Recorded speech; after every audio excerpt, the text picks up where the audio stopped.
Has your fish finder ever gone box like this?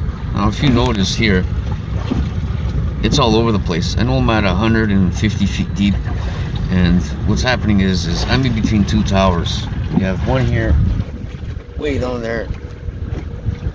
We have another one, way down there. It's causing interference. This is very frustrating because you're trying to fish. This thing's all over the place. So here's what I found how to fix this.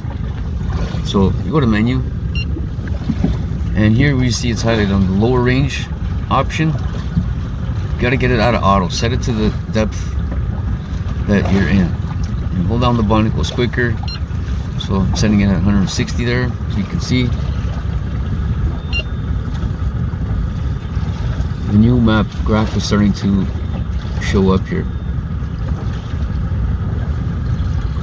And just so you know, the regular map here also works. If where it shows the contours, it'll give you an idea how deep you are. But when they're far apart, you really want to know, because you're fishing like I am. I got my downrigger set.